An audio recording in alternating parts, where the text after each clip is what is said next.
Hello everyone, this is Kundan Kumar. Welcome to learning sessions. तो कैसे हैं आप लोग? I hope you are doing well. तो अगर आप सीसीपी एग्जाम की प्रिपरेशन कर रहे हो तो आज का सेशन आपके लिए काफ़ी ज़्यादा इंपॉर्टेंट रहने वाला है, क्योंकि इस सेशन के अंदर हम सीसीपी के एक important topic non fund based credit facilities के बारे में पढ़ने वाले हैं। तो इस सेशन को आपको शुरू से लेकर एंड तक ज़रूर देखना है और अपने फ्रेंड्स एंड कलीग साथ भी ज़रूर शेयर करना है, ताकि वो भी इस सेशन का बेनिफिट ले सके। अब फटाफट से बिना किसी देरी के आज के सेशन को स्टार्ट करते हैं। तो non fund based credit facilities का पार्ट 1 ऑलरेडी हमने प्रीवियस लेक्चर के अंदर कवर कर लिया है। तो अगर अभी तक आपने वो लेक्चर नहीं देखा है तो एक बार जाकर उसको भी देख लेना।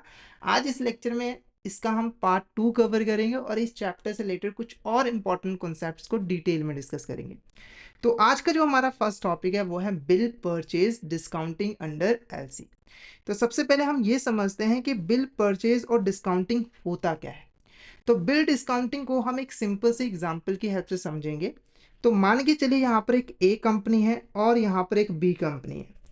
ए कंपनी ने बी कंपनी को 50,000 की जो गुड्स है वो यहाँ पर सेल की है, ठीक है। और बी कंपनी ने ए कंपनी को कहा कि मेरे पास अभी पैसे नहीं है, जिसकी वजह से इसकी जो पेमेंट है वो मैं आपको 3 महीनों के बाद जो है वो करूंगा। अब जो ए कंपनी है वो यहाँ पर एक रिस्क फेस कर रही है कि हो सकता है कि जो बी कंपनी है वो 3 महीनों के बाद पेमेंट करने से मना कर दे। तो ए कंपनी ने इस रिस्क को कम करने के लिए एक डॉक्यूमेंट बनाया और इस डॉक्यूमेंट के अंदर एक रिटर्न ऑर्डर दिया कंपनी बी को कि आपने हमसे 50,000 की गुड्स खरीदी हैं, इसीलिए आप 3 महीनों के बाद हमें 50,000 रुपये पे करोगे। और ये डॉक्यूमेंट भेज दिया बी के पास ताकि वो इस डॉक्यूमेंट के ऊपर साइन करके इसे एक्सेप्ट कर ले। तो बी ने ऐसा ही किया और इस डॉक्यूमेंट पे साइन करके इसको एक्सेप्ट कर लिया। तो ये जो डॉक्यूमेंट है ये आपका कहलाएगा ट्रेड बिल, या फिर आप इसको बिल ऑफ एक्सचेंज भी जो है वो कह सकते हो, ठीक है। अब ए पर्सन को क्या दिक्कत आई है कि इसने सेल तो अभी कर दी है पर पैसे इसको 3 महीनों के बाद आएंगे। तो 3 महीनों तक इसे फंड्स की कमी होगी। तो इस प्रॉब्लम को दूर करने के लिए जो एक कंपनी है वो पहुंचा एक बैंक के पास और बैंक को बोला कि देखिए मुझे पैसों की ज़रूरत है, मेरे पास 50,000 रुपये का एक ट्रेड बिल है, आप इसे डिस्काउंट प्राइस पे परचेज कर लीजिए मुझसे, जिससे आपका भी बेनिफिट हो और मुझे भी बेनिफिट मिले, ठीक है। तो बैंक ने ऐसा ही किया। बैंक ने क्या किया, इस बिल को 40,000 रुपये के ऊपर जो है वो खरीद लिया और 40,000 रुपये इमिडिएटली बेसिस पे ए कंपनी को जो है वो दे दिया, यानी कि मेच्योरिटी से पहले ही 40,000 रुपये ए को जो है वो मिल गए, जिससे इसकी जो फंडिंग की रिक्वायरमेंट थी वो फुलफिल हो गई, ठीक है। अब बैंक ने यहाँ पर 3 महीनों तक इस बिल को अपने पास संभाल के रखा और जैसे ही 3 महीने पूरे हो गए, यानी कि बिल मेच्योर हो गया, बैंक पहुंचा बी कंपनी के पास और उसे बोला कि ये हमारे पास बिल है, इसकी पेमेंट आप कर दीजिए। तो बी ने यहाँ पर 50,000 रुपये की पेमेंट जो है वो बैंक को कर दी। अब इसमें से जो 10,000 रुपये था ना वो बैंक का प्रॉफिट था। क्या था? बैंक का प्रॉफिट था। तो बैंक ने 10,000 का प्रॉफिट कमा लिया और ए को इमीडिएटली बेसिस पे फंड्स मिल गए।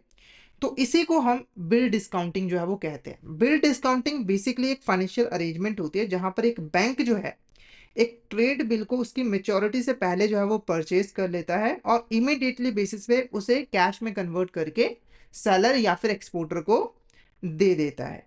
ये जो सिस्टम है, फाइनेंशियल अरेंजमेंट है, वो बिजनेसेस की हेल्प करते हैं कि वो अपने कैश फ्लो को अच्छे तरीके से मैनेज कर पाए। कैसे? तो बेसिकली जो रिसीवेबल्स होते हैं वो इनलिक्विड फंड्स होते हैं, तो उनको सेल करके वो उनको आसानी से लिक्विड फंड्स में कन्वर्ट कर पाते हैं, जिनसे उनके पास फंड्स आ जाते हैं। बायर और इंपोर्टर को जैसे ही ड्यू डेट आ जाती है उसकी पेमेंट जो है वो करनी पड़ती है और बैंक जाकर पेमेंट को कलेक्ट कर लेता है। अब यहाँ पर हम बात करेंगे benefits of bill discounting. Bill discounting के क्या क्या बेनिफिट होते हैं। सबसे पहले अगर हम बिजनेस के पॉइंट ऑफ व्यू से बात करें, फास्टर कैश फ्लो। जो बिजनेस है उनको इमिडिएटली बेसिस पे मेच्योरिटी डेट से पहले ही कैश मिल जाता है। जैसे इस एग्जांपल के अंदर जो ए कंपनी थी, अगर उसे फंड्स चाहिए तो 3 महीनों तक वेट करना पड़ता, पर वो 3 महीने से पहले ही इस फाइनेंशियल अरेंजमेंट की वजह से उसे पैसे जो है वो मिल गए, जिससे उसकी लिक्विडिटी जो है वो इम्प्रूव हो गई। साथ के साथ जो क्रेडिट रिस्क है वो भी रिड्यूस हो जाता है। अगर हम बात करें ए कंपनी की, जब इसने क्रेडिट सेल की ना तो ये यहाँ पर क्रेडिट रिस्क फेस कर रहा है। कैसे? तो हो सकता है कि जो बी कंपनी है वो 3 महीनों के बाद पेमेंट ना करती, जिससे इसका 50,000 रुपये डूब जाता। पर अगर इसने पर सेल कर दिया, बैंक को ट्रेड बिल सेल कर दिया, तो ये रिस्क बैंक के ऊपर जो है वो शिफ्ट हो गया। हालांकि अगर जो डिस्काउंटिंग है वो रिकोर्स बेसिस पे की जा रही है तो वहां पर रिस्क कंपनी के ऊपर ही होता है, पर रिकोर्स बेसिस अगर नहीं है तो क्रेडिट रिस्क को रिड्यूस कर पाती है एक कंपनी, क्योंकि वो रिस्क को ट्रांसफर कर देती है बैंक के। क्योंकि अगर अब अगर बायर ने पेमेंट नहीं की तो लॉस किसका होने वाला है, बैंक का होने वाला है, ठीक है। उसके बाद है ट्रेड रिलेशन काफी ज्यादा इनहांस होता है, क्योंकि देखो अगर आप क्रेडिट सेल करोगे तो जो सामने वाली पार्टी है वो काफी खुश हो जाएगी और उससे वो वो जो है आपसे बिंदास होकर आगे भी परचेजेस वगैरह जो है वो करती रहेगी, ठीक है, जिससे आपकी जो रिलेशनशिप है वो अच्छे बिल्ड हो जाते हैं। सेल्फ लिक्विडेटिंग क्रेडिट बैंक की अगर हम बात करें तो ये जो बिल्स है वो ऑटोमेटिकली सेटल हो जाते हैं मेच्योरिटी के ऊपर, जिससे बैंक का जो रिस्क होता है वो काफी ज्यादा रिड्यूस हो जाता है। उसे पैसे मांगने के लिए कहीं जाना नहीं पड़ता है, मतलब जाना तो पड़ता है पर एक ही बार में उसको सारा पैसा मिल जाता है। अब बैंक के पास भी एक ऑप्शन है कि वो इस बिल को दोबारा डिस्काउंट करवा सकते हैं। जैसे अगर एक एबीसी बैंक ने बिल को डिस्काउंट किया तो वो आगे जाकर किसी एनबीएफसी या फिर आरबीआई से उसे दोबारा डिस्काउंट करवा सकती है और उसे कैश में कन्वर्ट कर सकती है और अपनी लिक्विडिटी को इंप्रूव जो है वो कर सकती है। अब यहाँ पर हम बात करेंगे guidelines for banks on bill discounting. तो बिल डिस्काउंटिंग कैसे करेगी बैंक, उसके लिए कुछ यहाँ पर गाइडलाइंस जो है वो दी गई है जिनको बैंक को फॉलो करना होता है, ठीक है। इन गाइडलाइंस के अकॉर्डिंग एक बैंक को जो चीजें करनी होती है वो इस तरीके से है। सबसे पहले देखो बैंक को ध्यान रखना है कि उन्हें सिर्फ जेन्युइन ट्रेड ट्रांजेक्शन्स से जो बिल जनरेट होते हैं उन्हीं को डिस्काउंट करना है। एग्जाम्पल से समझाता हूं, जैसे ए और बी पर्सन है, ठीक है। तो ए ने बी को 50,000 की यहाँ पर गुड्स जो है वो सेल की और यहाँ पर एक बिल ऑफ एक्सचेंज जो है वो जनरेट हुआ। तो ये जेन्युइन ट्रेड ट्रांजेक्शन से जनरेट हुआ बिल ऑफ एक्सचेंज है और बैंक को सिर्फ इसी को जो है वो डिस्काउंट करना है। अगर यहाँ पर कोई फिक्सटिशियस बिल ऑफ एक्सचेंज है, मतलब कि कोई ट्रांजेक्शन हुई नहीं है, मतलब मान के चलो इसके बीच, इन दोनों के बीच में कोई ट्रांजेक्शन हुई नहीं थी, बस इसने एक बिल ऑफ एक्सचेंज ड्रॉ कर दिया और बी ने इसको एक्सेप्ट कर लिया, तो ऐसे बिल ऑफ एक्सचेंज को डिस्काउंट नहीं करना है बैंक को, ठीक है। उसके बाद रेगुलर क्रेडिट फैसिलिटी रिक्वायर्ड। देखो जो सेलर है जो यहाँ पर बिल को डिस्काउंट करवा रहा है बैंक के पास, वो पहले से ही बैंक का कस्टमर होना चाहिए, यानी कि पहले से ही उसने बैंक से कोई ना कोई सर्विसेज ली होनी चाहिए, चाहे वो करंट अकाउंट ओपन करवाने की बात हो या फिर ओवरड्राफ्ट फैसिलिटी की हो, कैश क्रेडिट हो या फिर टर्म लोन हो। और बैंक एक रेगुलर कस्टमर को ही सिर्फ जो बिल डिस्काउंटिंग की सर्विसेज दे सकता है। उसके बाद रिस्ट्रिक्टेड एलसी। अगर यहाँ पर एक लेटर ऑफ क्रेडिट है, ठीक है, क्योंकि देखो लेटर ऑफ क्रेडिट के अंदर जो इनवॉइस इशू किया जाता है उसकी भी डिस्काउंटिंग की जा सकती है। तो अगर लेटर ऑफ क्रेडिट के अंदर एक बैंक को स्पेसिफाई किया गया है कि इस बैंक के पास ही जाकर बिल को डिस्काउंट किया जा सकता है, तो वहां पर जो बैंक है वो नेगोशिएट कर सकता है बिल को। जैसे अगर ए और बी है, ठीक है, तो ए का बैंक है एबीसी, ठीक है, और एक एक्सवाइजेड बैंक है। अब जब यहाँ पर लेटर ऑफ क्रेडिट इशू किया गया तो यहाँ पर स्पेसिफाई किया गया कि इस बिल को, ये जो बिल ऑफ एक्सचेंज होगा ना इनके बीच में अरेंज होगा, उसको एक्सवाइजेड बैंक के पास से डिस्काउंट किया जा सकता है। और मान के चलिए कि जो ए है उसका कुछ भी लेना देना नहीं है एक्सवाइजेड बैंक के साथ, तो इस केस में एक्सवाइजेड बैंक जो है वो बिल को डिस्काउंट जो है वो कर सकती है, ठीक है। उसके बाद LC issuing bank can discount bills. जैसे अगर एक एबीसी बैंक है, उसने अपने कस्टमर ए के बिहाफ पर बी के फेवर में एक एलसी इशू कर दिया, तो इस केस में ये जो एलसी इशूइंग बैंक है ना, ये यहाँ पर बिल ऑफ एक्सचेंज को जो है वो डिस्काउंट कर सकती है, यानी कि इनके बीच में जो भी बिल ऑफ एक्सचेंज जनरेट होगा उसको डिस्काउंट जो है वो आसानी से कर सकती है, ठीक है।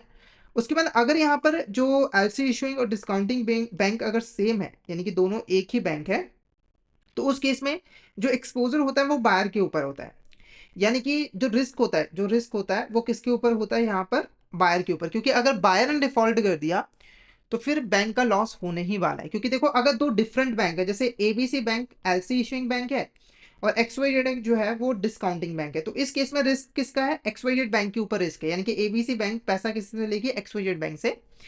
पर अगर दोनों सेम है तब तो पैसा इंपोर्टर से ही लिया जाएगा, उससे ही रिकवर किया जा सकता है। उसके बाद है प्रॉपर केवाईसी वेरिफिकेशन। ये तो बहुत ज़्यादा ज़रूरी है कि अगर कोई ट्रेड डॉक्यूमेंट्स है तो उसको डिस्काउंट करने से पहले प्रॉपर तरीके से वेरीफाई करना ज़रूरी है, ताकि किसी भी तरह के फ्रॉड को प्रिवेंट किया जा सके। अब इन गाइडेंस के अकॉर्डिंग कुछ ऐसी चीज़ें हैं जो कि बैंक को नहीं करनी चाहिए। जैसे कि सबसे पहले जो अकोमोडेशन बिल्स है, ठीक है, अकोमोडेशन बिल क्या होते हैं, इन बिल्स के अंदर कोई ट्रेड ट्रांजेक्शन इन्वॉल्व नहीं होती, बल्कि दो लोग एक दूसरे की हेल्प करने के लिए बिल ऑफ एक्सचेंज को ड्रॉ करते हैं और एक्सेप्ट कर लेते हैं, ठीक है। तो ऐसे बिल ऑफ एक्सचेंज को बैंक जो है वो डिस्काउंट नहीं कर सकता है, ठीक है। उसके बाद नो विदाउट रिकोर्स डिस्काउंटिंग। देखो जो बैंक है ना, वो जितने भी डिस्काउंटिंग करेगा वो विदाउट रिकोर्स नहीं करेगा, वो करेगा रिकोर्स फैसिलिटी के साथ। मतलब कि बैंक कम से कम यहाँ पर जो है वो रिस्क लेगा, पर कुछ ऐसे केसेस होते हैं जहां पर बैंक विदाउट रिकोर्स भी जो है वो डिस्काउंट कर सकता है। ठीक है, विदाउट रिकोर्स और रिकोर्स में डिफरेंस क्या होता है समझा देता हूँ। अगर रिकोर्स के साथ डिस्काउंटिंग की जा रही है तो अगर बायर जो है वो डिफॉल्ट कर देगा तो बैंक जाकर सेलर से अपना पैसा रिकवर कर सकता है। पर विदाउट रिकोर्स में ऐसा नहीं होता है, अगर बायर ने डिफॉल्ट कर दिया तो लॉस बैंक का ही होगा, सेलर का उससे कुछ भी लेना देना नहीं है। उसके बाद नो नॉन कॉन्स्टिट्यूएंट बायर, तो अगर मान के चलिए कोई न्यू बॉरोवर है, उसने पहले से बैंक से कोई भी फैसिलिटी वगैरह जो है वो नहीं ली हुई है, तो वो डिस्काउंट नहीं कर सकता है बैंक। जैसे मैंने आपको एग्जांपल दी थी कि अगर ए पर्सन था, एक्सवाइजेड बैंक के साथ उसका कुछ भी लेना देना नहीं है, तो ए जो पर्सन है वो एक्सवाइजेड बैंक के पास डिस्काउंट नहीं करवा सकता है, वो अपने एग्जिस्टिंग बैंक के पास ही डिस्काउंट जो है वो करवा सकता है। उसके बाद फ्रंट फाइनेंस कंपनीज को अवॉइड करना है, जैसे कि अगर मान के चलिए कोई भी ट्रांजेक्शन है जो कि लार्ज बिजनेस ग्रुप की सब्सिडरीज के बीच में हो रही है, खास करके अगर रिलेटेड कंपनीज हैं एक दूसरे के साथ, उनका गहरा रिलेशन है, तो उस केस में बैंक को बिल्कुल डिस्काउंट नहीं करना चाहिए, वहां पर बचना चाहिए बैंक को। अब बात करेंगे types of risk in bill discounting. Bill discounting के अंदर कौन कौन से रिस्क फेस किए जाते हैं। सबसे पहला क्रेडिट रिस्क होता है कि जो बायर है और जो इंपोर्टर है वो डिफॉल्ट कर देगा, यानी कि वो पेमेंट ही नहीं करेगा। जैसे कि अगर ए और बी पर्सन है, ठीक है, तो ए सेलर है, बी बायर है, तो यहाँ पर चांसेस है ना कि जो बायर है वो 3 महीनों के बाद पेमेंट ना करे, डिफॉल्ट कर दे, जिससे अल्टीमेटली लॉस होगा बैंक को। बैंक अगर रिकोर्स के साथ किया है तो अल्टीमेटली सेलर को लॉस होगा। फ्रॉड रिस्क, फ्रॉड भी हो सकता है कि एक जो पर्सन है, जैसे मान ले ये जो ए पर्सन है, ठीक है, इसके पास एक बिल ऑफ एक्सचेंज था और ये एक नकली बिल ऑफ एक्सचेंज था, मतलब कि यहाँ पर कोई ट्रेड ट्रांजेक्शन हुई ही नहीं थी, बैंक को ठगने के लिए बस ये बिल ऑफ एक्सचेंज बनाया था और सबमिट करवा दिया। तो या फिर डुप्लीकेट फाइनेंसिंग भी हो सकती है कि इसके पास एक बिल ऑफ एक्सचेंज है, इसने इस बिल ऑफ एक्सचेंज को दो बैंकों के पास, तीन बैंकों के पास डिस्काउंट कर दिया, तो ये फ्रॉड रिस्क होता है। लीगल रिस्क भी होता है, कई बार डॉक्यूमेंटेशन सही तरीके से नहीं हो पाती है और रेगुलेटरी कंप्लायंस भी नहीं किया जाता है, जिसकी वजह से लीगल रिस्क राइज होता है। लिक्विडिटी रिस्क तो होता ही होता है, कई बार बैंकों के पास पैसा नहीं होता है तो उनको बिल्कुल रीडिस्काउंट करना पड़ता है, पर रीडिस्काउंट करना भी आसान नहीं होता है, और अगर रीडिस्काउंट नहीं हो पाया तो बैंक को लिक्विडिटी इश्यूज आ जाते हैं। ठीक है, कंट्री रिस्क भी होता है, जैसे अगर बायर की जो कंट्री उसमें पॉलिटिकल या फिर इकोनॉमिक इंस्टेबिलिटी आ जाती है, तो उसकी वजह से जो बायर की कैपेसिटी है पेमेंट करने की वो कम हो जाती है, जिससे बायर के डिफॉल्ट करने के चांसेस जो है वो बढ़ जाते हैं। ठीक है, उसके बाद बात करते हैं non fund based facility to non constituent borrowers और ऑफ बैंक। तो अगर कोई ऐसा पर्सन है, ऐसा बोरोवर है जिसका बैंक के साथ पहले से कोई रिलेशन नहीं, यानी कि बैंक के पास उसने कोई भी अकाउंट ओपन नहीं करवाया हुआ है, ना करंट अकाउंट, ना सेविंग अकाउंट, ना ही कोई ओवरड्राफ्ट की फैसिलिटी वगैरह जो है वो ली हुई है, तो उस केस में नॉन फंड फैसिलिटी कैसे जो है वो प्रोवाइड की जाती है उसको हम यहाँ पर डिस्कस करेंगे। नॉन कॉन्स्टिट्यूटेड बोरोवर और बैंक का मतलब है ऐसा बोरोवर जिसने बैंक से पहले से कोई भी सर्विस नहीं ली होती, बिल्कुल न्यू पर्सन होता है। ठीक है, अब इसके रिगार्डिंग कुछ की गाइडलाइंस होती हैं। क्या है, सबसे पहले देखो, अगर बैंक यहाँ पर कोई भी non fund based facility provide करना चाहता है नॉन कॉन्स्टेंट बोरोवर को, तो उसके लिए एक बोर्ड अप्रूव्ड पॉलिसी होनी जरूरी है, और उस बोर्ड अप्रूव्ड पॉलिसी के थ्रू ही नॉन कॉन्स्टिट्यूट बोरोवर को एनएफबी यानी कि non fund based facilities provide की जा सकती है। उसके बाद जो बोरोवर है उसके जो क्रेडेंशियल्स है उसकी वेरिफिकेशन करनी जरूरी है कि उन्होंने पहले से कहाँ से लोन लिए हुए हैं, अगर उन्होंने पहले से ही कोई non fund based credit facility ली हुई है तो वो किन बैंकों से लिए हुए हैं, और क्या उनकी परफॉर्मेंस क्या रही है, ये सारी चीजें।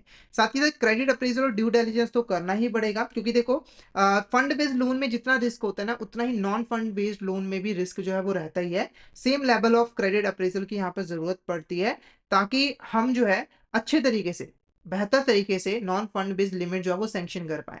उसके बाद केवाईसी एएमएल सेवट के जो नॉर्म्स है उनके साथ भी कंप्लाइंस करना जो है वो जरूरी है। तो हमें strictly know your customer, anti money laundering और काउंटर काउंटर टेररिज्म फाइनेंसिंग को रोकने वाली जो प्रोविजंस हैं उनको फॉलो करना जरूरी है। साथ के साथ यहाँ पर रिपोर्टिंग करनी है क्रेडिट इन्फॉर्मेशन कंपनी को। अगर एक बैंक ने यहाँ पर कोई भी नॉन फंड बेस्ड लिमिट जो है वो सैंक्शन की है किसी बोरोवर को, तो उसकी रिपोर्ट जो है उसे किसी भी सीआईसी यानी कि सिबिल या फिर एक्सपीरियंस इनको जो है वो देनी होगी। ठीक है, और ये जो रिक्वायरमेंट है ये क्रेडिट इंफॉर्मेशन रेगुलेशन एक्ट 2005 के अंडर आती है, यानी कि इस एक्ट के अकॉर्डिंग बैंकों को जो भी फंड बेस्ड या non fund based credit facilities देते हैं वो अपने कस्टमर को उसकी रिपोर्ट बनाकर क्रेडिट इंफॉर्मेशन कंपनीज को देनी पड़ती है। नेक्स्ट है अधेरेंस टू एक्सपोजर नॉर्म्स, ठीक है। तो जो आरबीआई के एक्सपोजर नॉर्म्स है बैंक को उन्हें भी जो है वो फॉलो करना जरूरी होता है, ठीक है। अब यहाँ पर कुछ स्पेशल आरबीआई की रिस्ट्रिक्शंस है, क्लैरिफिकेशंस है, जिसके बारे में हम यहाँ पर डिस्कस करेंगे। पहले देखो, no negotiation of unrestricted LC of non constituent. देखो एक चीज मैं आपको ध्यान से यहाँ पर बता दूं, नेगोशिएट का मतलब होता है बिल को डिस्काउंट करना या फिर बिल के अगेंस्ट एडवांस प्रोवाइड करना, ठीक है। तो आरबीआई का जो मास्टर सर्कुलर है उसके अकॉर्डिंग एक बैंक किसी भी नॉन कॉन्स्टिट्यूट बॉर्वर का एलसी जो है उसको नेगोशिएट नहीं कर सकता है। हालांकि अगर एलसी के अंदर किसी पर्टिकुलर बैंक का नाम दिया गया है तो वो नेगोशिएट कर सकता है, पर नॉर्मली बैंक नहीं कर सकता है नॉन कॉन्स्टिट्यूएंट बॉर्वर्स के। उसके बाद अगर एक बिल यहाँ पे ड्रॉन किया गया है एलसी के अंदर और जो सेलर है, ठीक है, वो बैंक का कस्टमर नहीं है, तो उस केस में बैंक नेगोशिएट कर सकता है एलसी को, पर कंडीशन है कि जो भी प्रोसीड्स होंगी यानी कि जो भी पैसा होगा वो डायरेक्टली सेलर के रेगुलर बैंकर के पास जो है वो भेजा जाएगा, यानी कि जो रेगुलर बैंकर है उसके अकाउंट में जो है वो आएंगे, ठीक है। उसके बाद जो एलसी और बैंक गारंटी है कोऑपरेटिव बैंक क्लाइंट्स के केस में कैसे यहाँ पर दी जाती है, तो देखो एक चीज मैं आप बता दूं आपको, ये जो कोऑपरेटिव बैंक्स होते हैं ना वो अपने क्लाइंट्स को directly letter of credit issue नहीं कर सकते, ना ही बैंक गारंटी इशू कर सकते हैं, इनके अंदर इतनी कैपेसिटी नहीं होती है।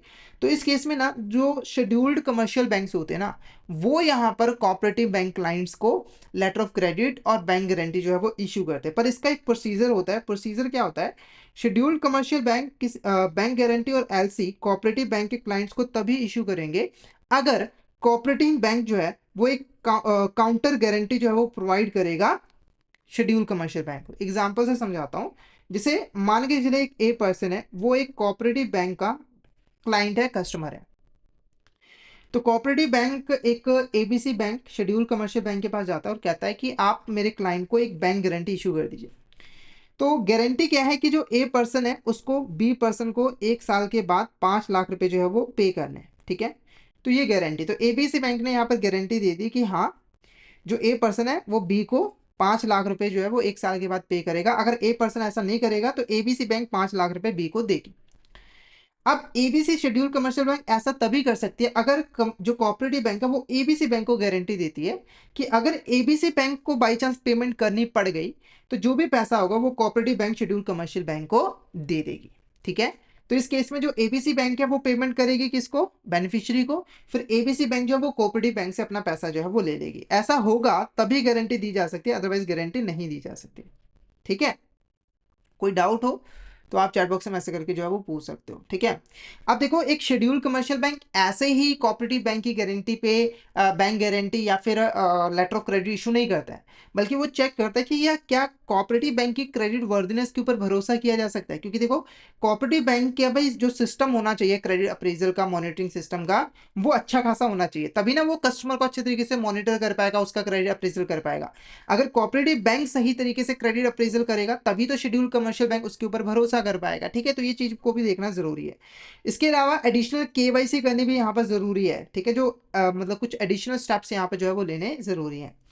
अब ये चेंज क्यों लेकर आया गया इसको थोड़ा सा यहाँ पर डिस्कस करते हैं। देखो पहले क्या होता था कि जो बिजनेसेस हैं, ठीक है, अगर उनको कोई एलसी या फिर बैंक गारंटी चाहिए होती थी तो वो उन्हीं बैंक से ले सकते थे जिनसे उन्होंने पहले से कोई लोन्स और एडवांसेस जो है वो लिया हुआ है, यानी कि पहले से कोई फंड बेस्ड लोन या एडवांस जो है वो लिया हुआ है। पर अगर ऐसा नहीं हुआ है तो वो स्ट्रगल करते थे, उनको नॉन फंड बेस्ड फैसिलिटीज मिल ही नहीं पाती थी। तो अब आरबीआई ने देखा कि क्रेडिट इंफॉर्मेशन सिस्टम काफी ज्यादा इंप्रूव हो चुका है जिससे हम आसानी से बोरोवर की लाइबिलिटीज को ट्रैक कर सकते हैं। तो यहाँ पर चेंज कर दिया गया, अब जो बिजनेस है वो बिना किसी फंड बेस्ड लोन के आसानी से लेटर ऑफ क्रेडिट और बैंक गारंटी को एक्सेस कर सकते हैं ताकि वो आसानी से अपना बिजनेस भी जो है वो कर पाए, ठीक है। अब हमारा नेक्स्ट टॉपिक है वो है बैंक गारंटी का, ठीक है। एक important non fund based credit facility वो है बैंक गारंटी। बैंक गारंटी क्या होता है इसको थोड़ा सा यहाँ पर हम समझेंगे, एग्जाम्पल से ही समझेंगे, एग्जाम्पल से हमें ज्यादा क्लैरिटी आती है। तो मान के चलिए यहाँ पर एक ए पर्सन है और यहाँ पर बी पर्सन है, ठीक। तो ए पर्सन ने बी पर्सन को कहा कि आप मुझे 5 लाख रुपए का लोन दे दीजिए, ठीक है। अब बी ने कहा कि मैं आप पे भरोसा कैसे करूं, हो सकता है कि आप 5 लाख रुपए लेकर भाग जाओ और मुझे रिपे ही ना करो। तो ए ने बोला देखो मैं आपको पूरा भरोसा दिलवा रहा हूं, पर बी ने कहा कि नहीं भाई, मेरे को आप पे भरोसा नहीं है, आप मुझे किसी और की गारंटी ला कर दो, फिर मैं लोन दे दूंगा। ठीक है, तो ए पहुंचा अपनी बैंक के पास, एबीसी बैंक के पास, उससे कहा कि प्लीज़ मैं आपका एक रेगुलर कस्टमर हूं, आप प्लीज़ बी को मेरे बिहाफ पर गारंटी दे दीजिए ताकि मुझे लोन मिल जाए। तो एबीसी बैंक ने कहा ठीक है, आप हमारे अच्छे कस्टमर और लॉयल कस्टमर। तो एबीसी बैंक ने बी को गारंटी दे दी कि आप बिंदास होकर इसे 5 लाख का लोन दीजिए, जब रिपेमेंट की बारी आएगी तो ये आसानी से रिपेमेंट कर देगा। अगर बाई चांस ये रिपेमेंट नहीं करता है, डिफॉल्ट कर देता है, तो हम पेमेंट कर देंगे। इस पे ना भरोसा हो, हम पे तो भरोसा है ना भाई, हम इतनी बड़ी बैंक है। तो ये खुश हो गया, हाँ भाई बैंक ने गारंटी दी है, तो इसने बिंदास होकर यहाँ पे जो है वो लोन दे दिया। तो इसी को हम यहाँ पर बैंक गारंटी जो है वो कहते हैं। बैंक गारंटी बेसिकली है क्या, एक फाइनेंशियल कमिटमेंट है जो कि बैंक अपने कस्टमर के बिहाफ पर एक बेनिफिशियरी को देता है, इशू करता है कि अगर कस्टमर पेमेंट नहीं कर पाएगा ना, कस्टमर अपनी ऑब्लिगेशन को फुलफिल नहीं कर पाएगा ना, तो हम यहाँ पर आपको पेमेंट जो है वो कर देंगे। ठीक है, और ये एक नॉन फंड बेस्ड फैसिलिटी होती है, और ये फंड बेस्ड फैसिलिटी बन जाती है जब इसे इन्वोक कर लिया था। इन्वोक का मतलब है जब बॉर्बर यानी कि बैंक का जो कस्टमर है वो एक्चुअली में डिफॉल्ट कर देता है और बैंक को पेमेंट करनी पड़ती है। बैंक गारंटी एक फाइनेंशियल सिक्योरिटी प्रोवाइड करती है किसी भी ट्रेड या फिर कॉन्ट्रैक्ट के अंदर। ठीक है, जिससे दो पार्टीज के बीच में जो ट्रस्ट होता है वो काफी ज्यादा इंक्रीज हो जाता है। ठीक है, ये जो बैंक गारंटी होता है इसका use widely construction, manufacturing, import export, business transaction और गवर्नमेंट कॉन्ट्रैक्ट के अंदर जो है वो किया जाता है। अब यहाँ पर बात करेंगे parties involve in bank guarantee. Bank guarantee के अंदर कौन कौन सी पार्टीज इन्वॉल्व होती है। सबसे पहले आता है आपके यहाँ पर एप्लीकेंट। एप्लीकेंट बॉरोवर है या फिर कस्टमर है जो कि बैंक से बोलता है कि आप मेरे बिहाफ पर गारंटी प्लीज प्रोवाइड कर दीजिए। ठीक है, बेनिफिशियरी वो पर्सन होता है जिसके फेवर में गारंटी इशू की जाती है, यानी कि जिसको भरोसा दिया जाता है कि पेमेंट हम कर देंगे। गारंटर बेसिकली बैंक होता है जो कि यहाँ पर गारंटी देता है पेमेंट की। अब यहाँ पर बात करेंगे टाइप्स ऑफ बैंक गारंटीज, तो मेनली दो टाइप्स हैं। ठीक है, परफॉर्मेंस गारंटी और एक फाइनेंशियल गारंटी। ठीक है, परफॉर्मेंस गारंटी की अगर हम थोड़ी सी बात करें तो इनका यूज कॉन्ट्रैक्टर या फिर मैन्युफैक्चरर करते हैं। जैसे एग्जांपल देता हूं आपको, एक ए पर्सन है, बी पर्सन है। ए पर्सन आप कॉन्ट्रैक्टर है, ये बड़ी बड़ी बिल्डिंगें बनाकर देता है, तो बी पर्सन ना एक स्कूल बनाना चाहता है। ठीक है, और ये जो स्कूल है वो उसे 3 सालों में बनाकर जो है वो रेडी करना है। अगर ऐसा नहीं होगा तो बी पर्सन को बहुत बड़ा लॉस हो जाएगा। ठीक है, तो बी पहुंचा ए के पास, उससे बोला कि मुझे 3 सालों में एक स्कूल बना हुआ कंप्लीट चाहिए। ठीक है, तो ए कहा बिंदास हो जाइए, हम आपका काम करके दे देंगे। ठीक है, तो इन्होंने आपस में यहाँ पर कॉन्ट्रैक्ट कर लिया। ठीक है, अब देखो इस कॉन्ट्रैक्ट की रिक्वायरमेंट क्या है कि दोनों ही पार्टीज को अपनी ऑब्लिगेशन को फुलफिल करना पड़ेगा, यानी कि अपनी परफॉर्मेंस को कंप्लीट करना पड़ेगा, यानी कि इसे स्कूल की बिल्डिंग बनानी पड़ेगी और बी को पेमेंट करनी पड़ेगी, और दोनों में से अगर एक भी पार्टी अपना काम नहीं करती है, ठीक है, तो दूसरी पार्टी को लॉस होगा। जैसे अगर मान के चलिए जो ए पर्सन है उसने आधी बिल्डिंग बनाई और भाग गया, यानी कि इसने अपना काम नहीं किया, अब बी को तो लॉस हो गया ना भाई, उसका तो स्कूल कंप्लीट हुआ नहीं, अब कौन सा कॉन्ट्रैक्टर ये ढूंढे, है ना। तो ऐसे सिचुएशन के अंदर जब कोई बड़ा कॉन्ट्रैक्ट किया जाता है तो बैंक की गारंटी ली जाती है, जहां पर बैंक परफॉर्मेंस की गारंटी देता है। जैसे मान के चलिए जो ए पर्सन है वो अपने बैंक के पास गया और कहा कि आप ना मेरी परफॉर्मेंस की गारंटी बी को दे दो, यानी कि आप बी को भरोसा दिलवाओ कि मैं अपना काम कंप्लीट करके जाऊंगा, और अगर बाई चांस मैं अपना काम बीच में छोड़ता हूँ तो एबीसी बैंक जो है वो कंपनसेट कर देगी बी को, जिससे बी को थोड़ा सा भरोसा हो जाए। तो एबीसी बैंक ने ऐसे ही किया और बोला कि ए अपना काम करके जाएगा, आप बिंदास हो जाइए, आप टेंशन मत लीजिए, अगर ऐसा नहीं होता है तो हम आपको पेमेंट करेंगे। तो ये एक तरह की परफॉर्मेंस गारंटी होती है। ठीक है, तो ये तब इशू किया जाता है जब किसी कॉन्ट्रैक्ट के अंदर परफॉर्मेंस की एश्योरेंस चाहिए होती है। नॉर्मली इसका use construction, tender, supply contract और सर्विस एग्रीमेंट के अंदर किया जाता है, और कस्टमर अगर परफॉर्म नहीं करता है तो बैंक बेनिफिशियरी को पे करता है। एग्जाम्पल की बात करें, बिड बॉन्ड्स या फिर advance payment guarantee, retention money guarantee, maintenance bond. ठीक है, तो ये कुछ एग्जांपल है जहां पर परफॉर्मेंस गारंटी का यूज किया जाता है। फाइनेंशियल गारंटी के अंदर बेसिकली बैंक जो है वो अपने कस्टमर की गारंटी देता है कि कस्टमर अपनी फाइनेंशियल ऑब्लिगेशन को फुलफिल करेगा। जैसे जब मैंने शुरू में आपको एग्जांपल दी थी ए और बी की, तो ए ने बी से 5 लाख रुपए का लोन लिया था। ठीक है, तो बैंक ने गारंटी दी थी बी को कि जो ए है वो इस 5 लाख की जो फाइनेंशियल ऑब्लिगेशन है उसको टाइम आने पर फुलफिल करेगा। तो ये जो गारंटी दी गई है ये आपका फाइनेंशियल गारंटी होता है। तो ये क्रेडिट का डायरेक्ट यहाँ पर सब्स्टिट्यूट जो है वो होता है, जिसमें फाइनेंशियल ऑब्लिगेशन की रीपेमेंट की गारंटी जो है वो दी जाती है। ठीक है, और ये जो बॉर्बर का क्रेडिट रिस्क होता है इसको सब्स्टिट्यूट करके बैंक के ऊपर डाल देता है, क्योंकि अब जो क्रेडिट रिस्क फेस कर रहा है वो बैंक यहाँ पे जो है वो फेस कर रहा है। ठीक है, एग्जांपल्स की बात करें, कस्टम ड्यूटी टैक्सेस लेवीज की गारंटी, या फिर क्रेडिट फैसिलिटीज की गारंटी, या फिर डेफर्ड पेमेंट गारंटी। उसके बाद एक आपका डेफर्ड पेमेंट गारंटी पे आता है, तो ये फाइनेंशियल गारंटी के अंदर ही आ जाता है। डेफर्ड पेमेंट गारंटी क्या होता है, इसको थोड़ा समझिए कि ए पर्सन है, बी पर्सन है, ठीक है। तो ए पर्सन ने बी पर्सन से 50,000 की गुड्स यहाँ पर खरीदी है, बाय की। ये है बायर और ये है सेलर। अब इसने बोला कि इसकी पेमेंट मैं आपको 90 दिन के बाद करूंगा। बी यानी सेलर को थोड़ा सा धक धक होने लगा दिल में, थोड़ा सा डर लगने लगा कि 90 दिन के बाद अगर ये पेमेंट ना करे फिर क्या होगा।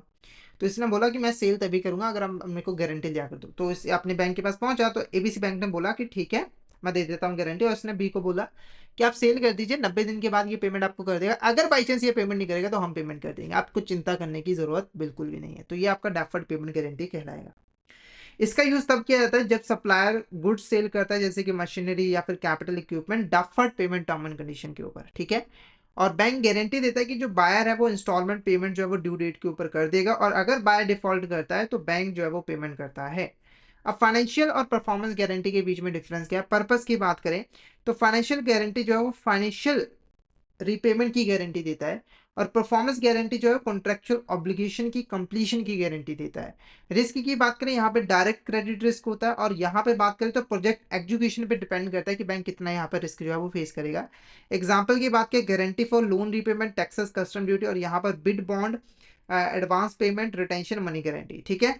अब यहाँ पर कुछ आरबीआई की गाइडलाइंस है, कुछ यहाँ पर आरबीआई की गाइडलाइंस है इशूइंग बैंक के लिए, यानी कि जो बैंक यहाँ पर गारंटी को इशू करते हैं ना, उनको इन गाइडलाइंस को फुलफिल करना पड़ता है। सबसे पहले देखो, कोई भी बैंक जो है वो 10 साल से ज्यादा के लिए बैंक गारंटी जो है वो इशू नहीं कर सकती। हालांकि अगर बैंक के बोर्ड ने अप्रूव किया तो 10 साल से ज्यादा की भी गारंटी जो है वो दे सकती है।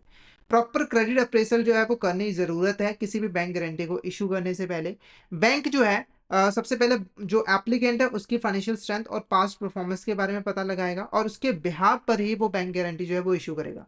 क्योंकि देखो, अगर बोरोवर ने डिफॉल्ट कर दिया तो अल्टीमेटली किसकी लायबिलिटी हो जाएगी, बैंक की लायबिलिटी हो जाएगी। और बोरोवर डिफॉल्ट करेगा या फिर नहीं करेगा, वो डिपेंड करता है उसकी फाइनेंशियल स्ट्रेंथ के ऊपर और उसकी नीयत के ऊपर, ठीक है। कई बार फाइनेंशियल स्ट्रेंथ अच्छी होती है, नीयत खराब होती है, कई बार नीयत अच्छी होती है, फाइनेंशियल स्ट्रेंथ खराब होती है, दोनों ही सिचुएशन के अंदर डिफॉल्ट तो होना ही होना है। उसके बाद जो बैंक गारंटी है उसको किसी कोलैटरल या फिर मार्जिन मनी के साथ बैक करना जरूरी है, यानी कि बैंक को बैंक गारंटी इशू करने से पहले बोरोवर से, एप्लीकेंट से कोई कोलैटरल लेना जरूरी है या फिर मार्जिन मनी लेना जरूरी है, ताकि रिस्क को रिड्यूस किया जा सके। उसके बाद ना रिस्क बेस्ड प्राइसिंग का यूज करना है, यानी कि देखो जब गारंटी इशू की जाती है तो वहां पर रिस्क का लेवल डिफरेंट होता है। जैसे अगर मान के चले एक ए है और बी पर्सन है, जो ए पर्सन है वहां पर रिस्क ज्यादा है और बी पर्सन का रिस्क कम है। जैसे इसकी फाइनेंशियल हेल्थ खराब है, इसकी फाइनेंशियल हेल्थ अच्छी है, तो जब बैंक गारंटी इशू किया जाएगा तो बैंक इस केस में ज्यादा कमीशन लेगा और इस केस में कम कमीशन लेगा, क्योंकि ज्यादा रिस्क तो ज्यादा रिटर्न और कम रिस्क तो कम रिटर्न, ठीक है। तो रिस्क बेस्ड प्राइसिंग यहाँ पे जो है वो की जाएगी, ओके। उसके बाद बात करेंगे इंपॉर्टेंस क्या है बिजनेस के अंदर बैंक गारंटी की। सबसे पहले देखो, जो पार्टीज है ना उनके बीच में ट्रस्ट बिल्डअप होता है। क्यों, एग्जाम्पल समझाता हूँ। देखो, अगर ए और बी है, ठीक है, और ए के बिहाफ पर उसका बैंक अगर गारंटी दे रहा है तो इसका मतलब एक एक अच्छा आदमी होगा, तभी ना बैंक इसकी गारंटी दे रहा है। मतलब इसकी फाइनेंशियल स्ट्रेंथ अच्छी होगी तभी ना बैंक इसकी गारंटी दे रहा है, क्योंकि बैंक तभी रिस्क लेगा अगर सब कुछ ठीक ठाक होगा, बिना मतलब कि तो बैंक रिस्क लेता नहीं है, ठीक है। तो थोड़ा सा ट्रस्ट बिल्ड हो जाता है। उसके बाद ट्रेड और बिजनेस को भी एनकरेज मिलती है अब, क्योंकि कॉन्फिडेंस के साथ जो पार्टीज है वो आपस में कॉन्ट्रैक्ट करती हैं, बिजनेस परफॉर्म करती है। जो एसएमई है, स्मॉल मीडियम इंटरप्राइजेस है, स्मॉल माइक्रो इंटरप्राइजेस हैं, या फिर जो कॉन्ट्रैक्टर्स हैं, उनको काफ़ी हेल्प होती है कि उनको फाइनेंशियल बैकिंग जो है वो मिल जाती है किसी प्रोजेक्ट या फिर कॉन्ट्रैक्ट को सिक्योर करने के लिए। और डिफॉल्ट रिस्क भी काफ़ी ज़्यादा कम हो जाता है, क्योंकि बैंक क्रेडिट वर्दिनेस को इवेल्युएट करने के बाद ही गारंटी को इशू करता है।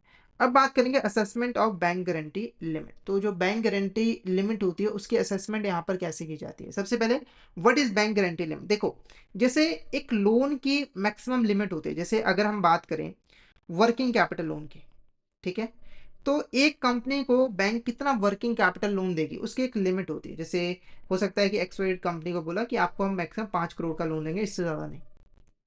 ऐसे ही हम बैंक गारंटी की भी एक लिमिट फिक्स करते हैं। जैसे एक ए पर्सन है और एबीसी बैंक है, तो एबीसी बैंक ने ए पर्सन को बोला हुआ है कि हम सिर्फ आपको 10 करोड़ की गारंटी प्रोवाइड करेंगे, यानी कि जहां पर कोई भी फाइनेंशियल ऑब्लिगेशन 10 करोड़ ही रहेगी या उससे कम होगी तभी हम गारंटी देंगे, उससे एक्सीड हम गारंटी नहीं देंगे। तो हमने बेसिकली यहाँ पे एक लिमिट फिक्स की है बैंक गारंटी की, वो है 10 करोड़ रुपए। तो ये प्री अप्रूव्ड अमाउंट है जिसके लिए गारंटी जो है वो दी जाती है, और इस अमाउंट के अंदर ना एक बॉर्रोवर मल्टीपल बैंक गारंटी जो है वो रिक्वेस्ट कर सकता है। जैसे अगर 10 करोड़ है तो यहाँ पर 1-1 करोड़ के 10 बैंक गारंटी जो है वो रिक्वेस्ट कर सकता है बॉर्रोवर बैंक से, ठीक है।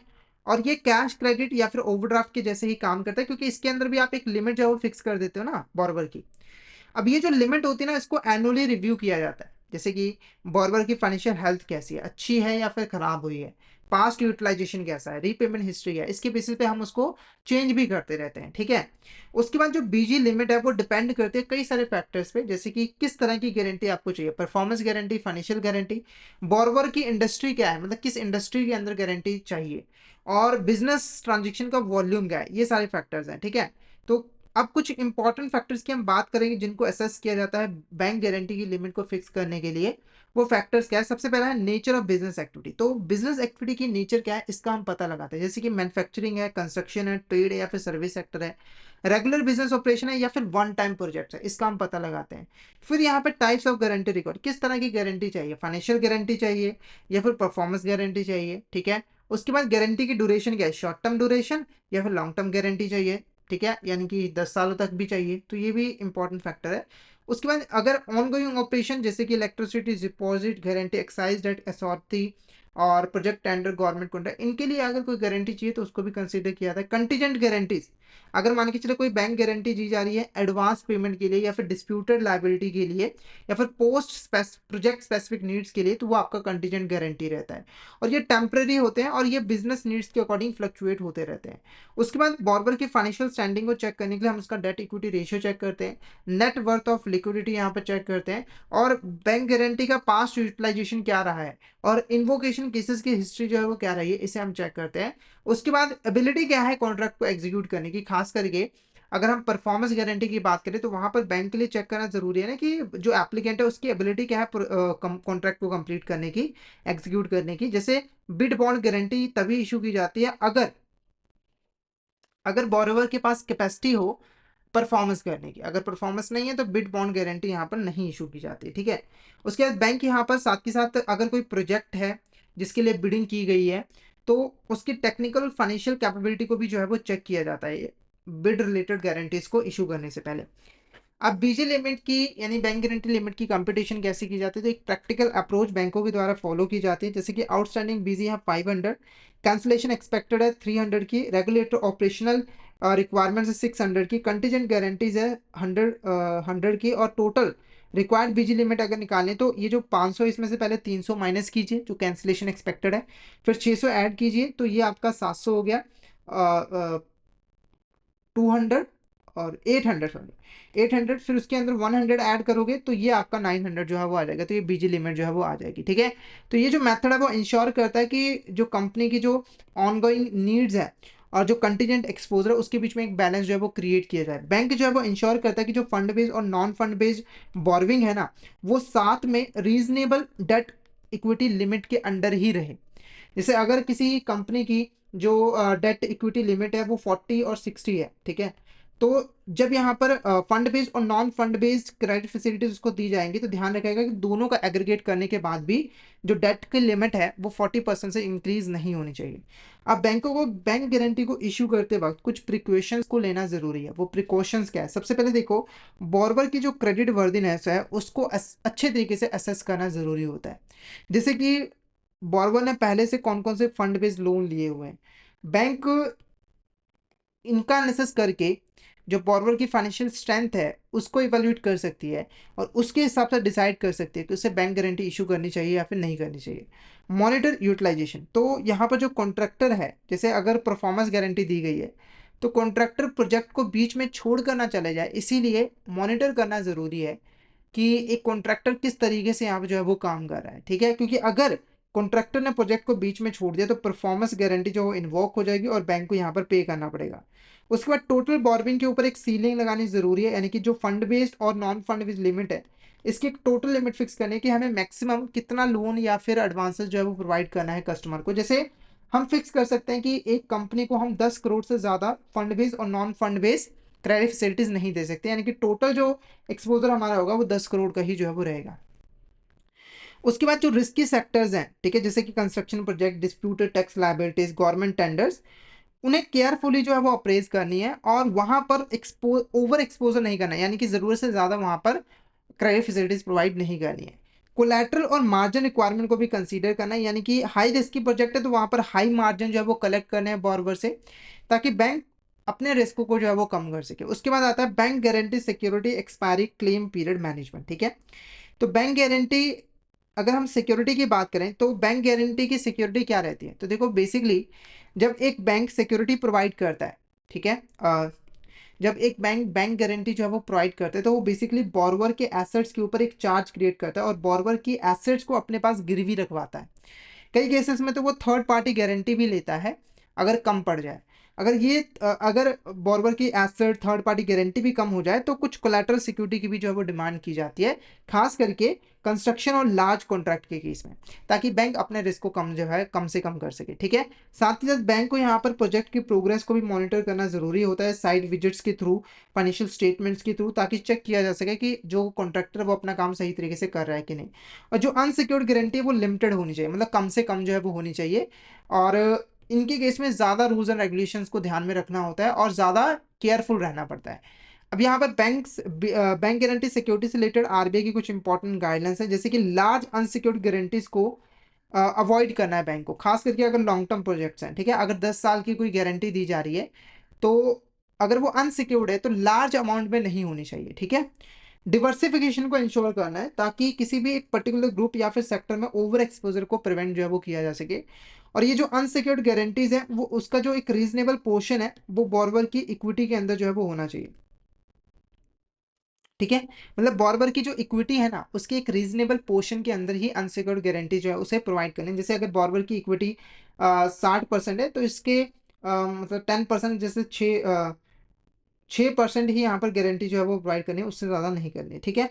उसके बाद है पीरियड ऑफ बैंक गारंटी। तो पीरियड ऑफ बैंक गारंटी यहाँ पर क्या है, ठीक है। तो देखो एक चीज़ मैं आपको बता दूं कि बैंक गारंटी एक स्पेसिफाइड टाइम पीरियड के लिए इशू की जाती है। जैसे कि अगर एक एबीसी बैंक है उसने 10 सालों के लिए एक बैंक गारंटी जो है वो इशू की है, ठीक है। और जितने भी यहाँ पर बैंक गारंटीज होती है ना उनको फिक्स्ड एक्सपायरी डेट जो है वो दी जाती है, यानी कि अगर इस डेट के बाद भी बैंक गारंटी को क्लेम नहीं किया गया है तो बैंक की कोई भी यहाँ पर लायबिलिटी जो है वो नहीं होती है। एक डिस्क्लेमर क्लोज जो है वो ऐड करना होता है हर एक बैंक गारंटी के अंदर, जिसके अंदर बैंक कुछ इंपॉर्टेंट डिटेल्स देता है, जैसे कि जो बैंक की लायबिलिटी है वो कितनी है मैक्सिमम। जैसे बैंक बोल सकते हैं कि मेरी लायबिलिटी सिर्फ 10 करोड़ की है, वो स्पेसिफाई करेगा। उसके बाद ये गारंटी किस डेट तक वैलिड है, जैसे बोलेगा कि 2020 तक ये गारंटी वैलिड है, इसके अंदर अंदर अगर आपने क्लेम कर लिया तो हम आपको दे देंगे, अदरवाइज हम नहीं देने वाले, ठीक है। साथ के साथ ये भी होगा कि जो भी गारंटेड अमाउंट है उसको जो एक्सपायरी डेट है उससे पहले पहले ही सर्व किया जाएगा, उसके बाद नहीं। फिर आता है पोस्ट एक्सपायरी लायबिलिटी मैनेजमेंट, ठीक है। तो देखो अगर कोई भी गारंटी एक्सपायर हो जाती है तो वो खत्म हो जाती है, ठीक है। बैंक को उसे प्रॉपर तरीके से अपने बुक्स ऑफ अकाउंट के अंदर खत्म कर देना होता है, हटा देना होता है, ठीक है। और अगर ओरिजिनल बैंक गारंटी जो है वो एप्लीकेंट के द्वारा रिटर्न नहीं की जाती है बैंक को, तो उस केस में एक फॉर्मल नोटिस जो है वो बैंक देता है बेनिफिशियरी को और बताता है कि हमारी जो गारंटी है अब वो वैलिड नहीं है, तो आप सोच समझ के ही कोई ट्रांजेक्शन जो है वो परफॉर्म करना।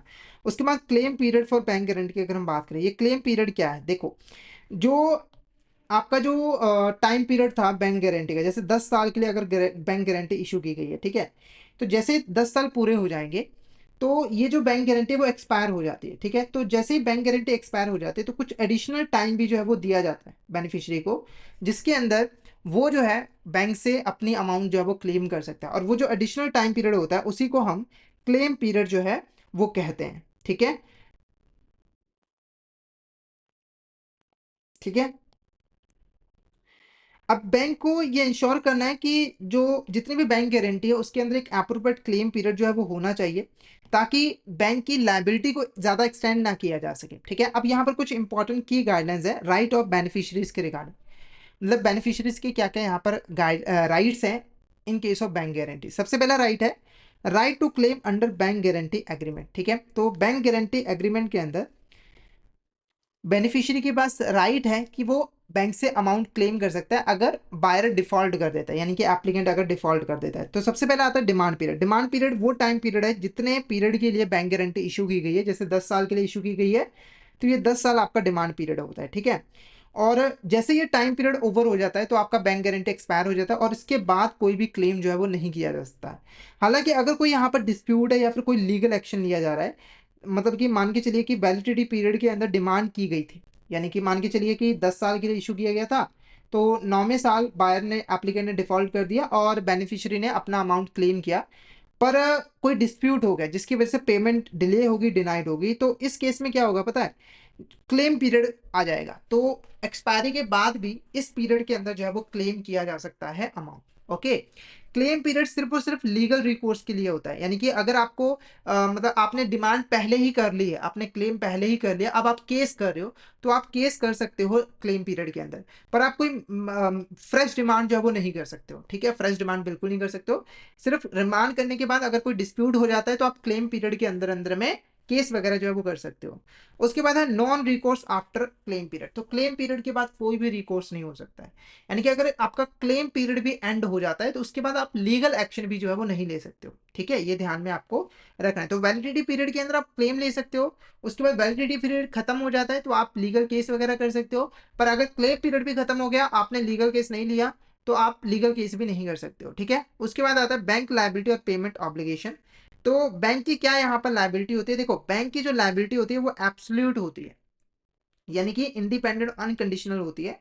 एक बारी अगर इन्वोकेशन हो गई तो बैंक को यहाँ पर पेमेंट करनी ही पड़ती है बिना किसी डिले के या फिर डिस्प्यूट के, यानी कि बैंक कोई भी कंडीशन नहीं रख सकता है।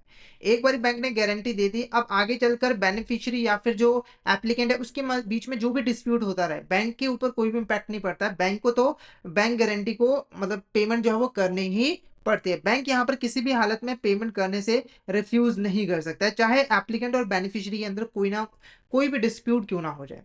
अब कई केसेस के अंदर बैंक जो है वो पेमेंट को होल्ड करके भी रख सकता है। कब होल्ड करके रख सकता है? अगर यहाँ पर कोर्ट ने ऑर्डर दिया है, अगर कोर्ट ने कोई भी इंजक्शन या फिर रिस्ट्रेन का ऑर्डर दिया है पेमेंट को प्रिवेंट करने के लिए, तो उस केस में जो है बैंक पेमेंट को अपने पास होल्ड करके जो है वो रख सकता है।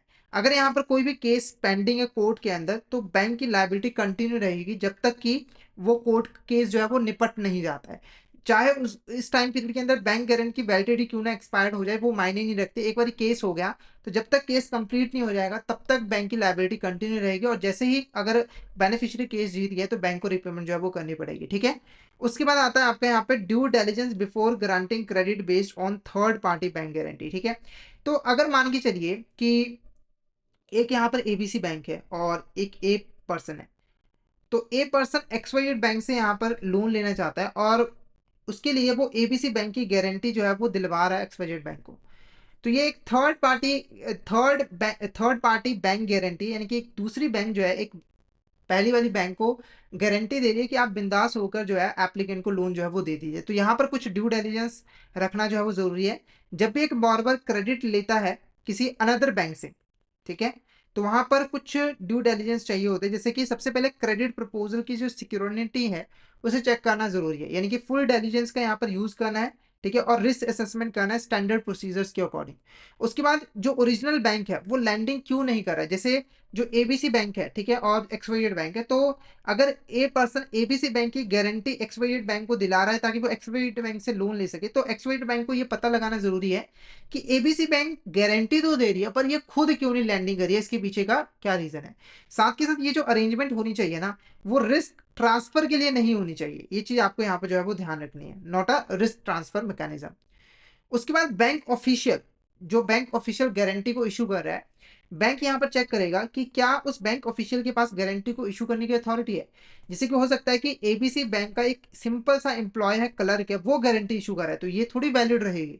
ठीक है, तो ये देखना होगा कि जो एम्प्लॉय या फिर पर्सन गारंटी को इशू कर रहा है, क्या उसके पास अथॉरिटी है गारंटी को इशू करने की। ठीक है, तो इसके लिए यहाँ पर हमें सबसे पहले पावर ऑफ अटर्नी वगैरह जो है वो चेक जो है वो करनी पड़ेगी। फिर पर्पस क्या है गारंटी का, यानी कि जो गारंटी इशू की जा रही है वो यूजुअल या फिर रेगुलर बिजनेस एक्टिविटी के लिए की जा रही है या फिर अनयूजुअल एक्टिविटी के लिए की जा रही है, तो इसको भी वेरीफाई करना जरूरी है। और अगर बैंक गारंटी यूजुअल और रेगुलर बिजनेस एक्टिविटी के लिए ही इशू की जा रही है तभी लोन मिलेगा, अदरवाइज नहीं मिलेगा। उसके बाद रिडम्पशन ऑफ एक्सपायर्ड गारंटीज। तो देखो, जो एक्सपायर्ड गारंटीज होते हैं उनको बैंक को इमीडिएटली बेसिस पे क्लोज करना होता है ताकि जो अननेसेसरी एक्सपोजर है उसको जो है वो रिड्यूस किया जा सके। अब यहाँ पर कुछ आरबीआई की गाइडलाइंस है जो कि है फंडेड एक्सपोजर से रिलेटेड। एक चीज मैं आपको बताऊं कि जब एक बैंक कोई भी गारंटी इशू कर रहा होता है, जैसे मान के चलिए एक एबीसी बैंक है, वो 10 करोड़ की गारंटी इशू कर रहा है, तो आरबीआई इनको कहता है कि इसका एक मिनिमम पोर्शन, जैसे कि मान के चलिए 10% बैंक को फंड बेस में देना पड़ेगा। यानी कि वो 9 करोड़ की बैंक गारंटी दे सकता है, यानी कि वो non fund based credit facility 9 crore की दे सकता है, पर मिनिमम 10% यानी कि 1 करोड़ उसे फंड बेस्ड फैसिलिटी की फॉर्म में जो है वो देना पड़ेगा। जैसे 10 करोड़ का लोन है तो 9 करोड़ तो आपका बैंक गारंटी हो गया, बाकी जो 1 करोड़ है वो डायरेक्ट क्रेडिट फैसिलिटी के द्वारा ही प्रोवाइड किया जाएगा। ठीक है। प्रोजेक्ट फाइनेंसिंग एक्सपोजर के केस में ये जो परसेंटेज है वो 5% की है, कि अगर प्रोजेक्ट की कॉस्ट 10 करोड़ है तो उसका 5% यहाँ पर कितना हो गया,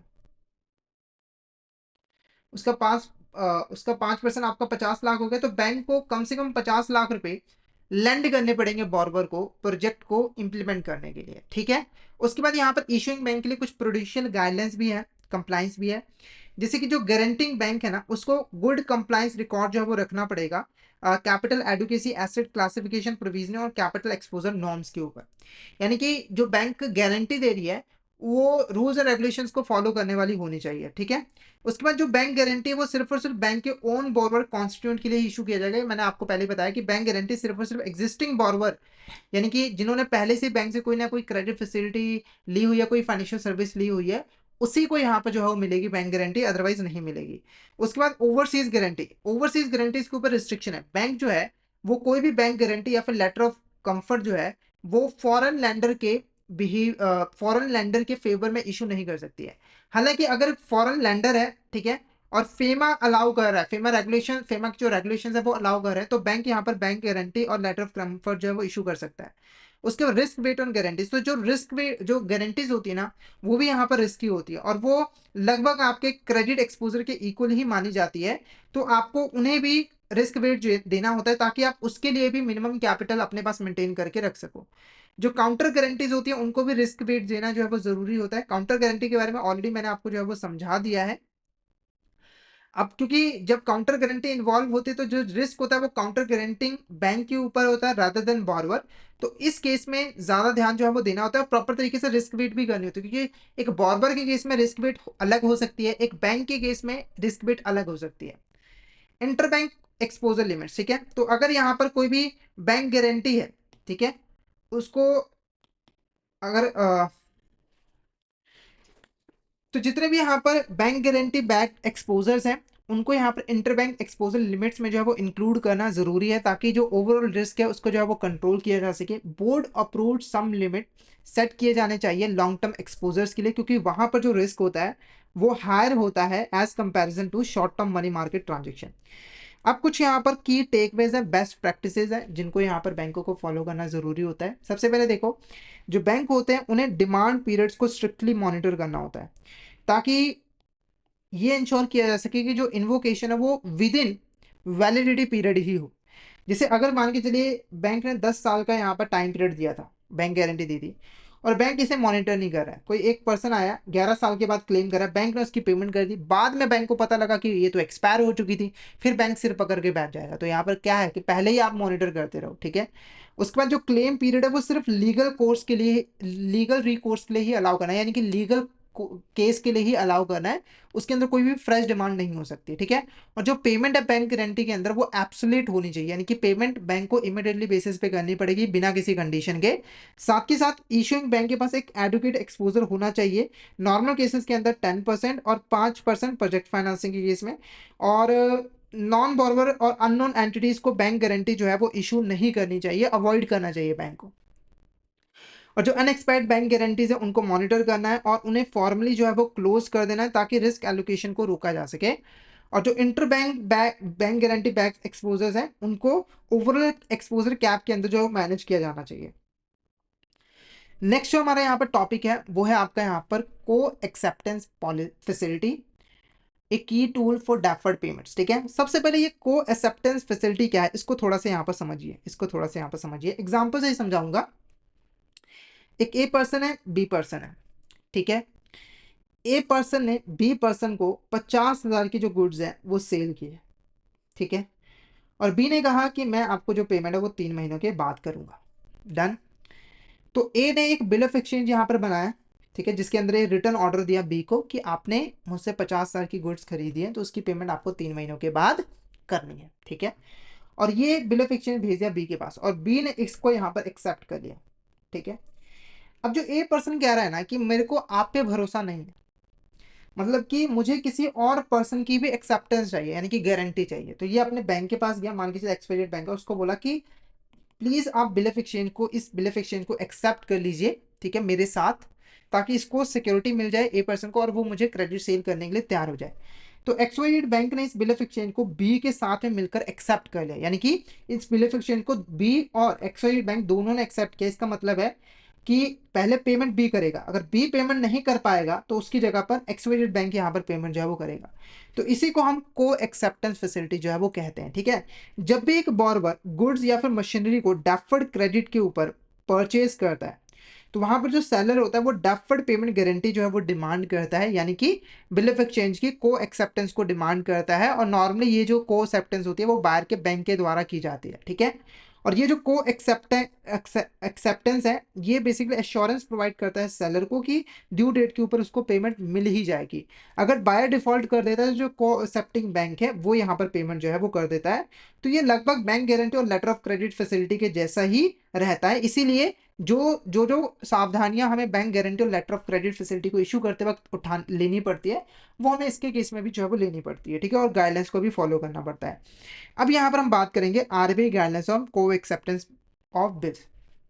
तो आरबीआई की यहाँ पर क्या गाइडलाइंस है? सबसे पहले देखो, बैंक सिर्फ और सिर्फ जेन्युइन ट्रेड बिल्स को ही यहाँ पर को एक्सेप्ट जो है वो कर सकते हैं। जेन्युइन ट्रेड बिल्स क्या है ये मैंने आपको समझा दिया था। और बैंक जब भी बिल को एक्सेप्ट करेगा तो वो स्टॉक रिकॉर्ड्स को वेरीफाई करेगा कि एक्चुअली में गुड्स जो है वो स्टॉक कंपनी के पास आई है या फिर नहीं आई है। ठीक है, और प्रॉपर तरीके से बाहर के बुक में रिकॉर्ड की गई है या फिर नहीं की गई है। ठीक है, कोई फिक्टिशियस बिल तो नहीं है। उसके बाद स्टॉक्स की ओवर वैल्यूएशन नहीं करनी है। देखो कई बार क्या होता है कि जो इनवॉइस वैल्यूज होती हैं उनको इन्फ्लेट कर दिया जाता है, इन्फ्लेटेड स्टॉक परचेजेस की हेल्प से। तो उसको रिड्यूस करना है, इसके लिए हमें क्या करना है, हमें जो है स्टॉक की वैल्यूज को मार्केट की प्राइस के साथ जो है वो कंपेयर करना है। ठीक है, और कोई भी हाउस बिल या फिर अकोमोडेशन बिल की को एक्सेप्टेंस जो है वो नहीं करनी है। खास करके बैंक जो है वो यहाँ पर ग्रुप कंसर्न, मतलब कि ग्रुप कंपनीज की बिल्स को एक्सेप्ट नहीं करेगा। ठीक है, उसके बाद यहाँ पर कुछ क्रेडिट स्कीम्स हैं जहां पर बैंक जो है वो को एक्सेप्टेंस नहीं कर सकता है। जैसे कि अगर मान के चलिए एक buyer line of credit scheme है जिसको आईडीबीआई बैंक या फिर सिडबी या फिर पीएफसी ने जो है इंट्रोड्यूस किया था, इन तीनों ने मिलकर यहाँ पर इंट्रोड्यूस किया था। तो इसके अंदर अगर कोई बिल है ना तो बैंक उसको जो है को एक्सेप्ट जो है वो नहीं कर सकता है। ठीक है, बैंक इसको कभी भी को एक्सेप्ट नहीं करेगा। इसके अलावा अगर कोई एनबीएफसी है, ठीक है, उसने बोरोवर के बिहाफ पर सिडमी स्कीम के अंदर बिल को ड्रॉ किया है तो बैंक उसे भी को एक्सेप्ट जो है वो नहीं कर सकता है। हालांकि कुछ ऐसे स्कीम्स हैं जहां पर को एक्सेप्टेंस अवेलेबल है, परमिटेड है। जैसे कि अगर यहाँ पर जो Saylor line of credit scheme है जिसको आईडीबीआई सिडबी और पीएफसी ऑपरेट करते हैं, उसके अंदर किसी बिल को अगर ड्रॉ किया गया है तो उसे बैंक यहाँ पर एक्सेप्ट जो है वो कर सकता है। और को एक्सेप्टेंस के ऊपर कोई भी लिमिट तो नहीं होती है, बस जो बैंक है उसको बॉर्रोवर के जो एक्सपोजर नॉर्म्स है उसके साथ कंप्लाई करना होता है। ठीक है, उसके बाद है को acceptance of bills under letter of credit. तो अगर बैंक यहाँ पर एक बिल जो कि एलसी के अंदर जो है वो ड्रॉन किया गया और वो एलसी उसने खुद ही इशू किया है तो उसे को एक्सेप्ट जो है वो कर सकता है। पर इससे ना जो एलसी का पर्पस था वो खत्म हो जाता है। ठीक है, क्योंकि देखो एलसी इसलिए इशू की गई थी ताकि बैंक वहां पर गारंटी दे। ठीक है, पर जब यहाँ पर बैंक ने उसे एक्सेप्ट ही कर लिया है तो वो तो उसकी एक इंडिपेंडेंट ऑब्लिगेशन हो गई, यानी कि एप्लीकेंट के साथ साथ अब उसे भी पेमेंट करने की रिस्पॉन्सिबिलिटी उसके ऊपर जो है वो आ गई है। तो अगर ऐसा होता है, यानी कि एलसी के अंदर कोई बैंक अगर एक लेटर ऑफ क्रेडिट इशू करता है और उसके अंदर जो बिल ड्रॉ किया है उसी को एक्सेप्ट कर लेता है, को एक्सेप्ट कर लेता है, तो वो एक इंडिपेंडेंट ऑब्लिगेशन जो है वो बैंक की बन जाती है नेगोशिएबल इंस्ट्रूमेंट एक्ट के अंदर। और वहां पर फिर एलसी रूल्स को फॉलो नहीं किया जाता है। फिर आता है को acceptance of bills for raw material purchases. तो देखो रॉ मटेरियल को जब परचेज किया जाता है तो क्रेडिट पे कई बार रॉ मटेरियल को परचेज किया जाता है, तो वहां पर भी इनवॉइसेस जो है वो इशू किए जाते हैं। जैसे अगर ए पर्सन है उसने बी पर्सन से रॉ मटेरियल खरीदा है तो यहाँ पर भी बिल ऑफ एक्सचेंज ड्रॉ होगा ना। तो अगर इसको को एक्सेप्ट किया जाएगा तो कुछ यहाँ पर प्रिकॉशंस लेने जरूरी है बैंक के लिए। वो क्या है, सबसे पहले देखो, अगर बैंक किसी भी रॉ मटेरियल की परचेज के ऊपर, मतलब रॉ मटेरियल की परचेज की गई है और उसके ऊपर कोई भी बिल ऑफ एक्सचेंज को ड्रॉ किया गया है और बैंक उसे अगर एक्सेप्ट कर रहा है, ठीक है, तो ये जो एक्सेप्टेंस है वो बेसिकली वर्किंग कैपिटल फैसिलिटीज का ही पार्ट होना चाहिए। जैसे अगर एबीसी कंपनी है, उसने अगर यहाँ पे जो है वो लोन, एबीसी कंपनी है, ठीक है, उसने एक्सवाइजेड बैंक से जो है वो वर्किंग कैपिटल लोन हुआ है 50 लाख का, यानी कि इसको 50 लाख की लिमिट जो है वो इशू की गई है बैंक के द्वारा। तो अगर मान के चलिए इसने क्रेडिट परचेज की है रॉ मटेरियल की, वो है आपकी 10 लाख की, तो बैंक अगर इस बिल ऑफ एक्सचेंज को एक्सेप्ट करेगा ना, तो ये वर्किंग कैपिटल लिमिट के अंदर ही आ जाएगा। यानी कि हम मान लेंगे कि इसने 10 लाख का वर्किंग कैपिटल लोन जो है एक तरीके से ले लिया है, तो जो भी यहाँ पर बिल को एक्सेप्ट किया जाएगा उसे वर्किंग कैपिटल लिमिट के अंदर ही इंक्लूड किया जाएगा, उसी का एक पार्ट माना जाएगा। उसके बाद गुड्स मस्ट बी हाइपोथिकेटेड। अगर बिल्स को एक्सेप्ट करेगा ना बैंक, तो बैंक को सिक्योरिटी लेनी जरूरी है। सिक्योरिटी के लिए बैंक क्या करेगा, जो भी स्टॉक है जिसके लिए बिल ऑफ एक्सचेंज को ड्रॉ किया गया है, उसके ऊपर ही हाइपोथिकेशन का चार्ज क्रिएट करेगा, यानी कि उसको ही अपनी सिक्योरिटी के अंदर जो है वो लेगा, ताकि अगर डिफॉल्ट होता है तो बैंक उसको सेल करके अपना पैसा रिकवर कर सके। उसके बाद डबल फाइनेंसिंग जो है वो नहीं होनी चाहिए, यानी कि सेम गुड्स के अगेंस्ट डबल फाइनेंसिंग नहीं होनी चाहिए, ठीक है। उसके बाद जो बिल्स है ना, उसको ओन सोर्सेज से ही ऑनर जो है वो किया जाना चाहिए, यानी कि जो बॉर्बर है वो बिल्स की जो पेमेंट करेगा वो अपने इंटरनल कैश फ्लो से ही करेगा, या फिर एग्जिस्टिंग क्रेडिट लाइन से जो है वो करेगा, किसी नई बैंक से नया लोन लेकर रिपेमेंट जो है वो नहीं करेगा। और जो इन हाउस बिल्स है, ठीक है, अगर कोई बिल जो इशू किया गया ग्रुप एंटिटीज या फिर रिलेटेड पार्टीज के अंदर, तो उन्हें यहाँ पर बैंक जो है वो को एक्सेप्ट जो है वो नहीं करेगा। उसके बाद टाइमली रीपेमेंट मॉनिटरिंग भी जो है वो करनी जरूरी है, यानी कि जो ड्यू डेट्स हैं को एक्सेप्टेड बिल्स की, उसको प्रॉपर्ली यहाँ पर ट्रैक किया जाएगा और इंश्योर किया जाएगा कि जो पेमेंट है वो सही तरीके से हो पाए। उसके बाद आता है यहाँ पर को acceptance of machinery purchases deferred payment guarantee. तो अगर यहाँ पर मशीनरी को परचेज किया जाता है डेफर्ड पेमेंट के ऊपर, मतलब कि आपने मशीनरी परचेज की और आपने बोला कि मैं 90 दिनों के बाद पेमेंट करूंगा, तो वहां पर भी को एक्सेप्टेंस किया जा सकता है। तो अगर एक बायर मशीनरी परचेज करता है डेफर्ड पेमेंट बेसिस के ऊपर, तो बैंक यहाँ पर रिस्क असेसमेंट करेगा, और रिस्क असेसमेंट ऐसे करेगा कि वो टर्म लोन जो है वो दे रहा है, क्योंकि जो रिस्क है वो सेम ही है, क्योंकि एक मशीन को परचेज करने के लिए बैंक टर्म लोन दे रही है। तो अगर यहाँ पर एक मशीन को क्रेडिट परचेज किया गया है और बैंक उसको को एक्सेप्ट कर रही है, तो एक तरीके से वो टर्म लोन ही तो दे रही है, तो उसे प्रॉपर तरीके से रिस्क असेसमेंट जो है वो करना पड़ेगा, यानी कि को एक्सेप्टेंस को टर्म लोन के इक्वल जो है वो मानना पड़ेगा, ठीक है। तो यहाँ पर टर्म लोन प्रोसेसिंग के जैसे ड्यू डिलिजेंस का यहाँ पे जो है वो यूज करना है, प्रोजेक्ट की विएबिलिटी को चेक करना है, बॉर्वर की जो रिपेमेंट कैपेसिटी है उसको यहाँ पे जो है वो चेक करना है, रिस्क एवेल्यूशन और कैश फ्लो एनालिसिस भी जो है वो करना है, ठीक है। बैंक जो है वो यहाँ पर इवेल्यूएट करेगा कि जो मशीनरी यहाँ पर परचेज की जा रही है, क्या वो इनफ रेवेन्यू जनरेट कर पाएगी, क्योंकि देखो इस मशीन से ही रेवेन्यू कमाकर जो बॉर्बर है वो रिपेमेंट करेगा, तो इस चीज को भी चेक करना जरूरी है। कोलैटरल सिक्योरिटी भी चाहिए भाई, जो एडिशनल मतलब कि जो मशीनरी है उसके ऊपर तो चार्ज क्रिएट करेगा ही, साथ ही साथ कुछ अदर फिक्स एसेट को भी एडिशनल कोलैटरल की फॉर्म में बैंक जो है वो ले सकता है, ताकि वो रिस्क को प्रॉपर तरीके से मैनेज कर पाए, ठीक है।